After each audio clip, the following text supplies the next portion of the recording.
Okay, first of all, I hope I'm audible to all my students who are attending this lecture. In this particular lecture, we are going to solve a couple of problems which have come up in the MA Economics CUET entrance for 2023. So as we all know that the paper is mostly MCQ based, and it talks about the concepts which we do at the undergraduate economics level. Okay, so we are now formally starting with those MCQs, and time and again I'm going to use the whiteboard to explain and revise the concepts which we have learned at undergraduate economics, and how we can use those concepts to crack these MCQs. So I hope all students enjoyed this lecture. Let's quickly start with this lecture. Okay, so all students can now see on their screens. This is the CUET economics question paper for the year 2023. And in this particular lecture, I'm focusing on part B of the paper. Part B of the paper is domain based. Part A of the CUET exam is general. Okay. Part B is domain based, and our domain is economics. So we are going to look at problems in economics which have come up in the entrance for CUET economics. Okay, so let's quickly look at all the problems one by one. Let's look at question number 26. Okay, part B starts from question number 26. So please note, okay, this is the first question of part B. So arrange the following books in the chronological order of their publication. So now we are given a couple of books, okay, and we have time and again come across all these books, okay, in our library. Theories of surplus values, the general theory of employment, interest, and money, on the principles of political economy and taxation, and an inquiry into the nature and causes of the wealth of the nations. Okay, so students should know who published these books, who was the author of these books. You should also know that. Okay, I will be providing you a lecture note. I have already posted lecture note where we have looked at what are the kind of books and when they have been published. Okay, so we are now coming to the whiteboard, and let's quickly solve question number 26. So we are then going to choose among the options given to us. So let me quickly come to the whiteboard. I'm just writing on the top. Our main heading is MA Economics CUET 2023 paper. We are looking at part B of the paper, which is domain based. And we are looking at problem number 26, which is the first problem of this part. So if students, if you look at the options, okay, you can see that first of all, if I write all the books, so the books are as follows. Students can make a table: books, author, and year of publication. Books, author, year of publication. So let's look at the books which are given to us in the question. We are also going to learn up the corresponding authors, because in the exam you should also be familiar with who wrote these famous books in economic literature, and their year of publication is of course important. So the first book given to us is Theories of Surplus Value.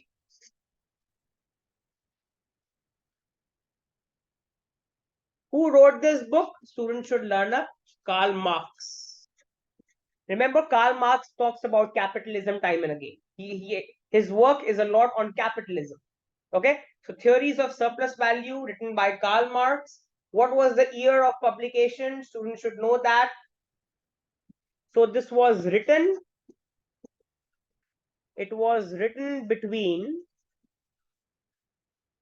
1862 and 1863, but not published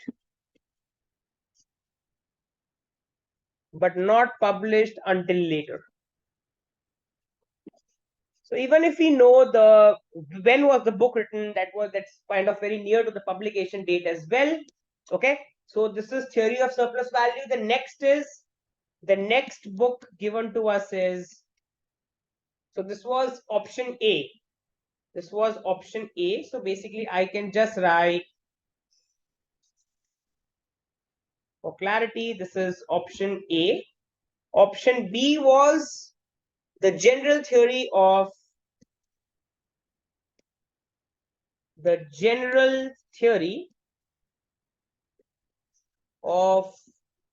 employment, interest, and money. The general theory of employment, interest, and money. Who wrote this book? This book was written by John Maynard Keynes. That's the author. We all know John Maynard Keynes. We have done Keynesian economy in our macroeconomics courses. Okay, so John Maynard Keynes published this book in 1936. So published in 1936. Okay, third book, third option, on the principles of political economy and taxation. On the principles of political economy and taxation. This book was written by which author? This book was written by David Ricardo. David Ricardo is a classical economist. Okay. And when was it published? It was published in 1817. Of course, classical economists, their thought process used to be dominant before the Great Depression. During the Great Depression and after that, we had the Keynesian school of thoughts. But before that, before the Great Depression of 1930s, we used to follow the classical school of thoughts. Okay, again, classical and Keynesian economy we have covered in our introductory macroeconomics courses. And the last option is an inquiry. This is something all of us know. We have done this in high school also. An inquiry into the nature and causes of the wealth of nations. An inquiry into the nature and the causes of the wealth of nations. Who wrote this book? We all know the father of economics, Adam Smith. And when was it written? In the year 1776. Let me correct myself. This is published in 1776. Okay, so students can see now that I have written down the authors also. So you should learn up all the authors also. So you should learn up the books also, because in the exam they can ask you which of the following was the book written by Karl Marx. So the name of the book was Theory of Surplus Value. So basically learn up the whole table. Learn up the complete table. Although I will be sharing the required lecture note with all students, which contains a list of books, famous books published by economists. I will be sharing that lecture note, so you have to learn it up. But time and again, when we do the past year problems, you should learn up the whole table. You should know which book was written by which author, when was it written. So you should know all three columns. You should learn up the books also. You should learn up who wrote them. You should also learn up their tentative year of publication, if not exact. Okay, so now if I have to arrange them in chronological order, what is the chronological order? So the earliest was Adam Smith, followed by David Ricardo, followed by Karl Marx, and the last one is John Maynard Keynes. If I look at the year of publication and if I arrange in ascending order, I start from 1776 and I go till 1936. So my answer is D. D is my first option, followed by A, followed by C, 1776, then 1817, then A, which is Karl Marx, and followed by B, option B, which is John Maynard Keynes. So if I follow the chronological order for year of publication, this is my answer. So if I come back to the question paper, DCAB. DCAB. So this is my correct answer. Option B is my correct answer. Okay, so I hope students are clear with question number 26. Let's come to question number 27. Okay, let's come to question number 27.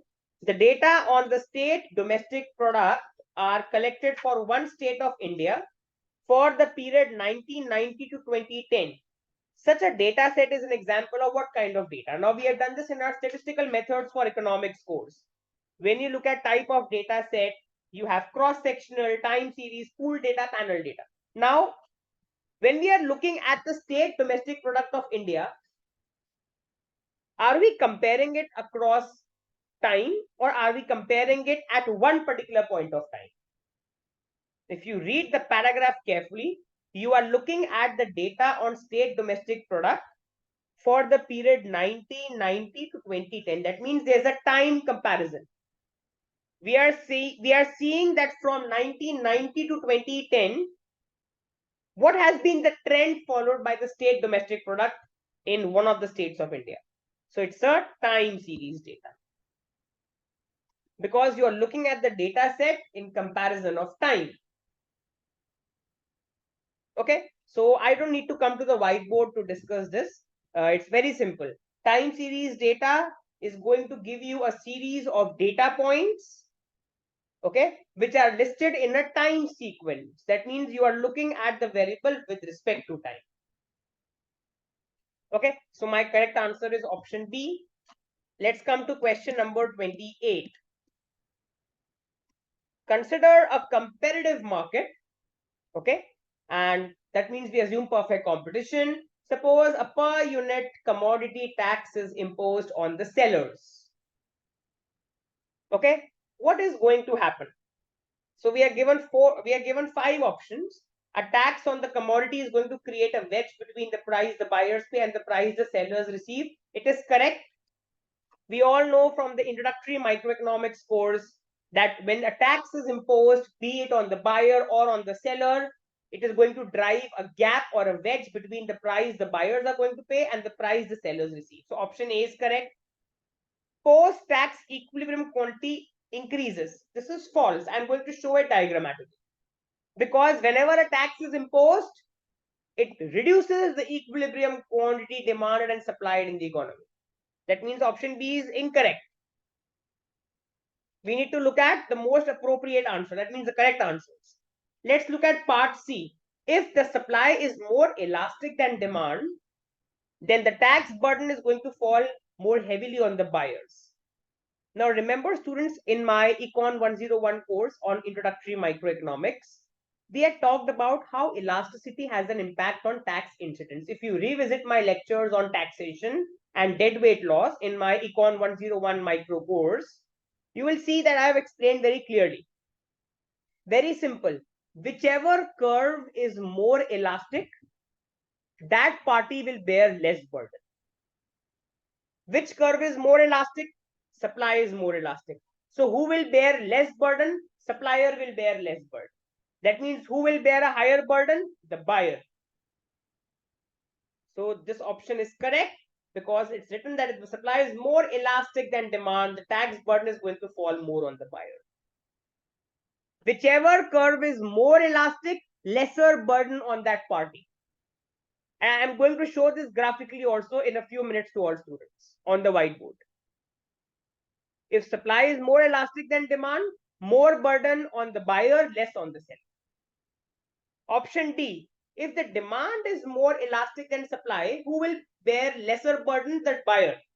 But they have told that the tax burden falls heavily on the buyer. This is wrong. If demand is more elastic than supply, the tax burden is going to fall on the supplier heavily, not on the buyer. And the last part, imposition of tax creates deadweight loss, correct. We all know that taxation leads to dead weight loss. So problem number 28 is my Econ 101 course on introductory microeconomics. If you have done that course properly, and if you have looked at lectures on taxation and dead weight loss, you should be able to crack this problem. Okay, problem number 27, if I say problem number 27 is tax. So you will find, so over time, I will be telling all students which question usually comes from which lectures of mine, because as you can see, for the MA Eco CUET entrance, I have prepared quite exhaustive content across all courses. So I will be linking all the courses to the questions asked in the paper. Okay, so 27 is basically type of data set. So it's based on stats. So if I write here, this is a stats based problem. And you can basically check up so my stats scores for this.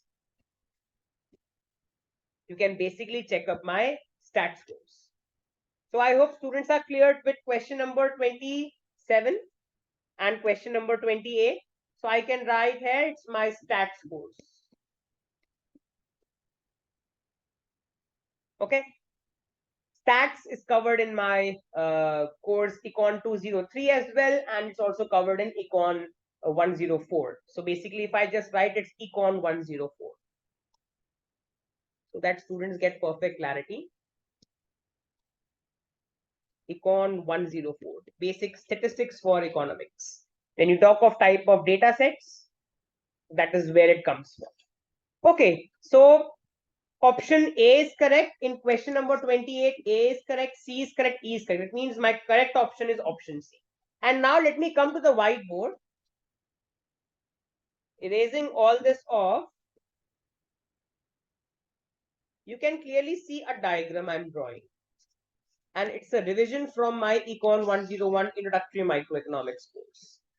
This is quantity on the horizontal axis. This is price on the vertical axis. This is my downward sloping demand curve behaving the law of demand. This is my upward sloping supply curve behaving the law of supply. This is my initial equilibrium capital E, initial equilibrium quantity, initial equilibrium price and quantity. Now, when a tax is imposed,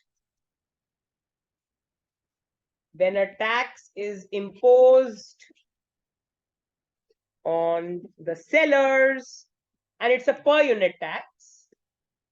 Suppose a tax is imposed on the sellers. This implies that the supply curve shifts to the left and vertically upwards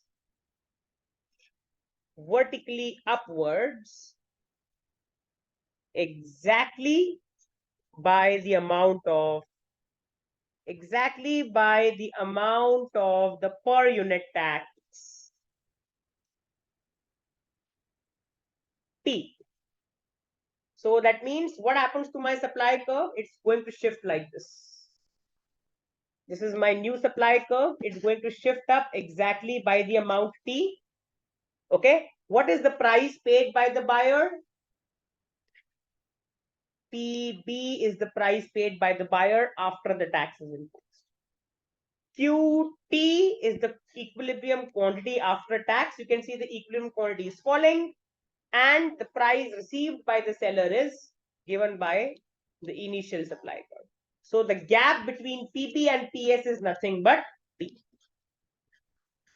The gap between PB and PS is exactly equal to the quantity tax or the per unit tax T. You can clearly see equilibrium quantity is falling.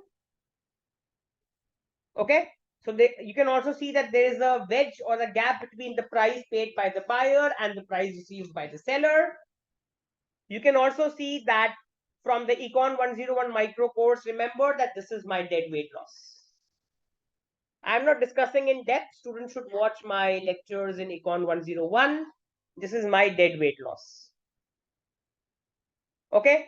We have worked out consumer surplus, producer surplus, everything in my introductory microeconomics course. So please revisit my lectures on that.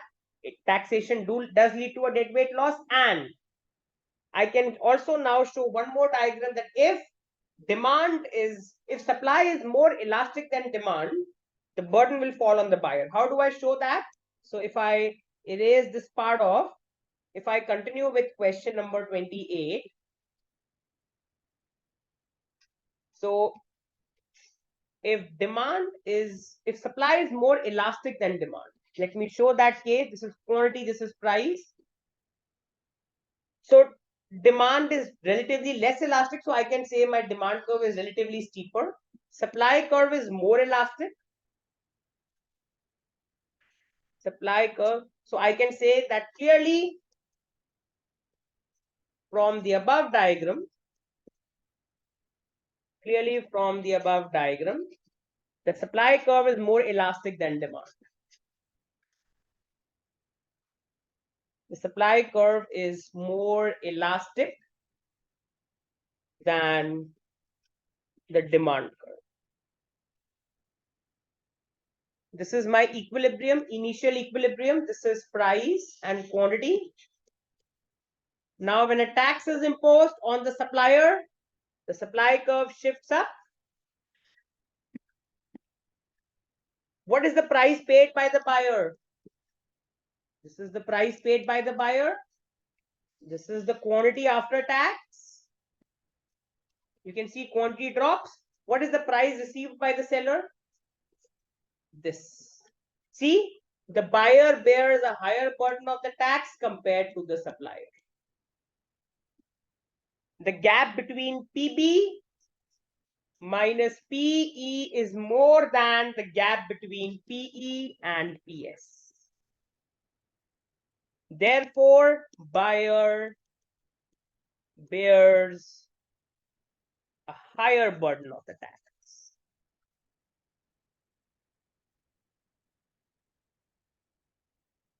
So this was, if you look at question number 28, this was part C.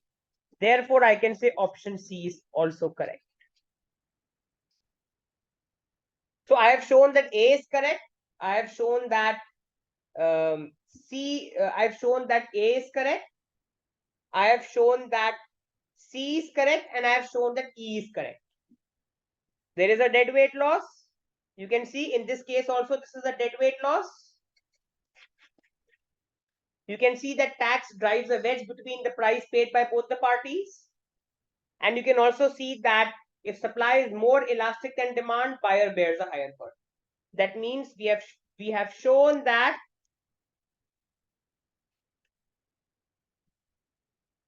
options, or I can say parts A, C, and E are correct. And which part contains A, C, and E? Option C contains A, C, and E. So this is the correct option. Okay, so let's come to question number 29. According to the Baumol-Tobin transaction demand for money approach, the optimum number of transactions is, we are given the following parts: inversely related to income and directly related to transaction costs and interest rates, directly related to interest rate and income, and inversely related to transaction costs, inversely related to income, interest rate, and transaction costs, directly related to income, interest rate, and transaction costs. Now, where will you find Baumol-Tobin? You will find this in my Econ 205 intermediate macro 2 course. In my intermediate macroeconomics, in fact, you will find this in my Econ 20. Let me correct. This is 201. 202. Let me correct myself. Basically, intermediate macroeconomics part 1 course. You will see this in my intermediate macro part 1.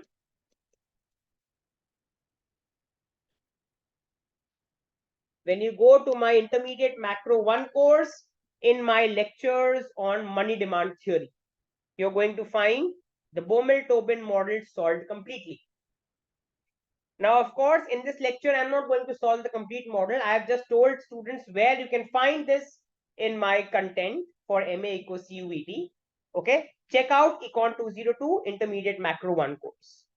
Okay, so I'm just quickly coming to the whiteboard and writing the result.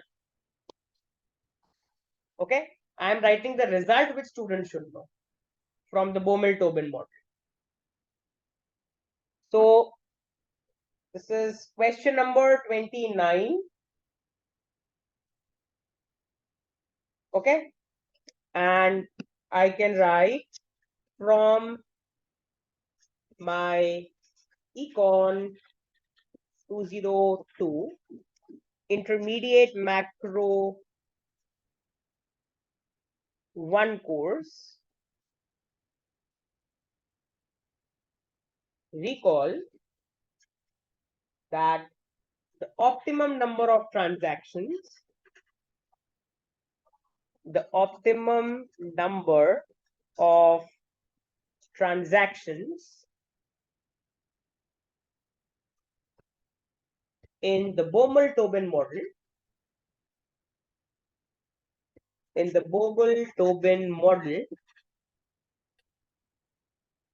are given by the following expression. So N is equal to RTY over 2A to the power half. You'll see this completely solved in my lecture, where N denotes the optimum number of transactions, M denotes the optimum number of transactions, R denotes the interest rate, T denotes, what was T denoting if I quickly write? So basically T denotes the length of the transaction. It denotes the length of the transaction. Y denotes income, and A denotes the cost per transaction.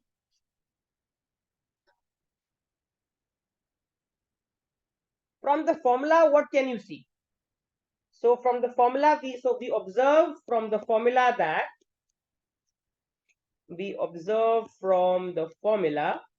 that the optimum number of transactions N varies positively with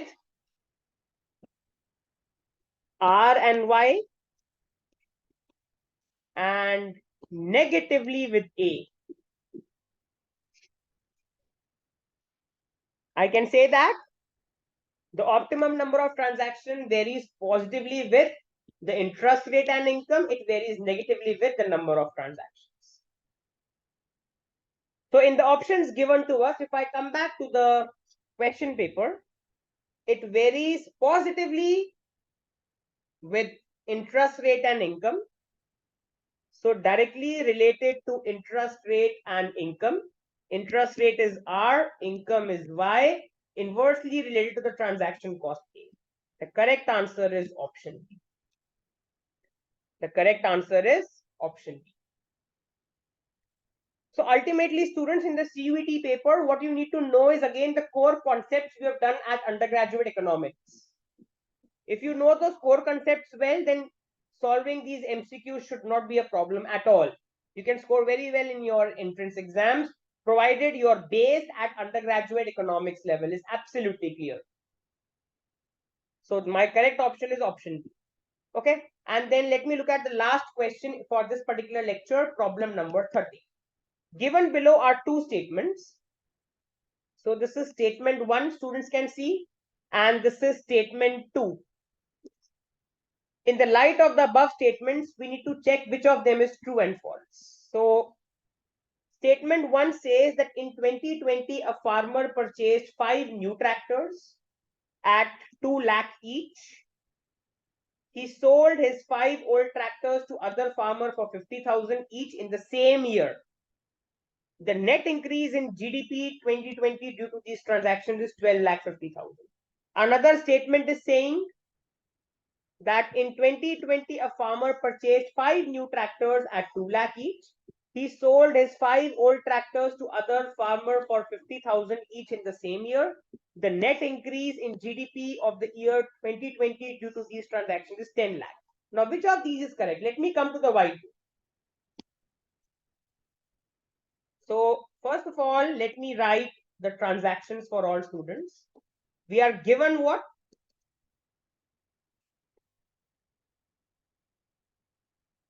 We are given that the farmer,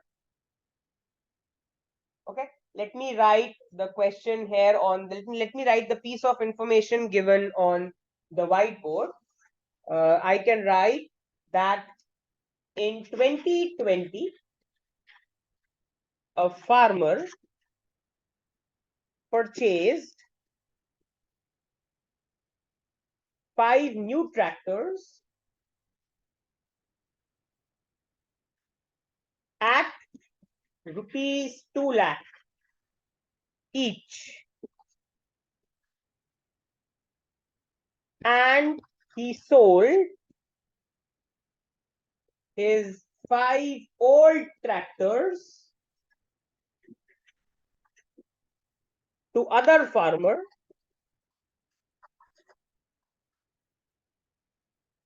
for rupees 50,000 each in the same year. Now let's calculate the GDP of this economy. Now we have done questions like these in our introductory macroeconomics course, the course code for which, if students look at it, I think it is either if you look at the course code, it's introductory macroeconomics. You can check up the course code on the content. So you will find similar problems in the introductory macroeconomics course. Okay, so in the year 2020, so if you look at GDP, GDP includes the value, market value of the final and newly produced goods and services. If you look at this, GDP is the market value of newly produced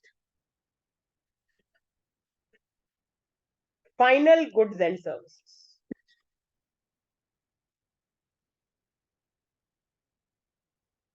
In a given accounting year. I can also write market value of the newly produced final goods and services within the domestic territory. Within the domestic territory,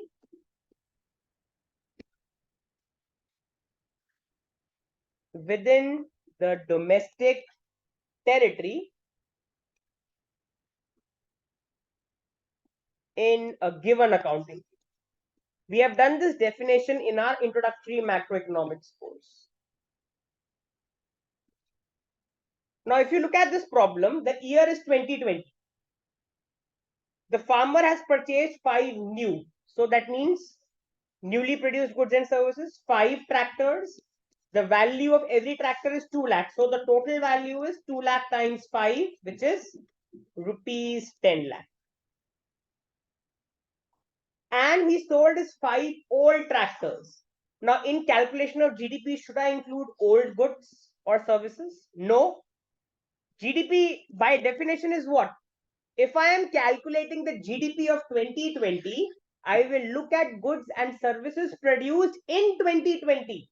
I will not focus on goods and services produced before. So will I count these 5 old tractors? No. These 5 old tractors will not be counted, and we are not concerned with their value also. Because when looking at the GDP of 2020, we are only looking at the new goods or services produced in 2020. These 5 old tractors were already included in the year. These 5 old tractors were counted in the GDP in the year in which they were produced. In 2020, the farmer is just reselling them to some other farmer. They are not counted. So what is my value of GDP? 10 lakh. This is my GDP in 2020, 10 lakh. That means if I come back to the question paper, the net increase in the GDP of the year 2020 due to these transactions is 10 lakh. Statement 2 is correct. Statement 1 is false, because statement 1 says that the net increase in GDP due to these transactions is 12 lakh. This is wrong. You cannot include 5 old tractors at 50,000 because they are old products, they are old goods and services. If you count them, you are creating double counting. That means my statement 1 is false, statement 2 is correct. Statement 1 is false, but statement 2 is correct. So my correct option is option D. Okay, so I stop in this lecture. In the next lecture, we are going to continue with our discussion from question 31 onwards. So I stop in this lecture. I hope all students have enjoyed this lecture. Any doubts? You can either unmute your mics and ask, or you can get in touch with me on call, or you can mail me your doubts at divineschooloфeconomics@gmail.com. This is where I stop in this lecture.